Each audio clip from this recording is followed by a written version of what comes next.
ತಮಿಳ್ನಾಡು ಹೋಗಿ ಇನ್ಸ್ಟ್ರಕ್ಷನ್ ಕೊಟ್ಟಿದ್ದೀನಿ. ತಮಿಳ್ನಾಡು ಹೋಗಿ ಬಂದಿದ್ದೀನಿ, ತಿರ್ಗಾ ಹೋಗ್ಬೇಕಾಗಿದೆ. ಅದ್ರ ಬಗ್ಗೆ ರಿಪೋರ್ಟ್ ಅಷ್ಟು ಬಿಟ್ಟರೆ ಇನ್ನೇನು. ಸರ್, MLAಗಳು ದೆಹಲಿಗೆ ಹೋಗಿದ್ದಾರೆ, ಒಂದು 25 ಜನ ಎಲ್ಲ ಹೋಗಿದ್ದಾರೆ. CM ಏನೋ ಹೇಳಿದ್ದಾರೆ, but all of them should maintain discipline.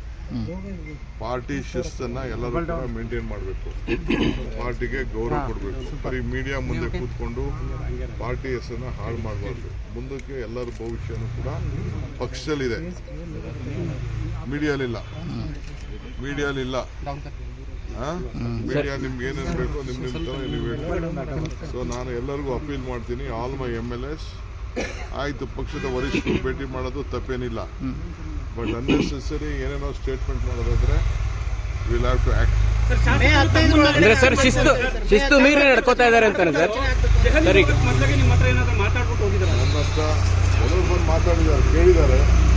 ನಾನು ಆಯ್ತಪ್ಪ, ನಿಮ್ಮ ಹೋಗಿ ಕೇಳೋದ್ರಲ್ಲಿ ನೀವೆಲ್ಲ ಮಂತ್ರಿಗಳಾಗಬಾರ್ದು ಅನ್ನೋದೇನಿಲ್ಲ. ಫಸ್ಟ್ ಟೈಮರು ಆಗಬಾರ್ದು ಅಂತೇನಿಲ್ಲ, ಫಸ್ಟ್ ಟೈಮರು ಆಗಬೇಕು, ಸೆಕೆಂಡ್ ಟೈಮರು ಆಗಬೇಕು. ಹಿಂದೆ ಎಲ್ಲ ನಡೆದಿದೆ, ಸೊ ಏನಿಲ್ಲ ಅಂತ ಹೇಳಿದ್ವಿ. ಬಟ್ ಈಗ ಟೈಮ್ ಅಲ್ಲ, ಈಗ ಟೈಮ್ ಅಲ್ಲ ಸರ್. ಈಗ ಅವ್ರು ಹೇಳ್ತಿದ್ದಾರೆ, ಈಗ ಎಲೆಕ್ಷನ್ ಇನ್ನ ನಡೀತಾ ಇದೆ, ತಮಿಳ್ನಾಡು ಎಲೆಕ್ಷನ್. ಕೆಲವೆಲ್ಲ ಕಳಿಸ್ಕೊಟ್ಟಿದ್ವಿ, ತಮಿಳ್ನಾಡಿಗೆ ಕಳಿಸಿದ್ವಿ.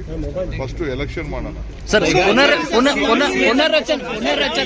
ಪುನರ್ರಚನೆ ಆಗ್ಬೇಕಾ ಆಗ್ಬಾರ್ದ ಸರ್? ಪುನರ್ರಚನೆ telling you that is all. I have officially asked for a report with various sections.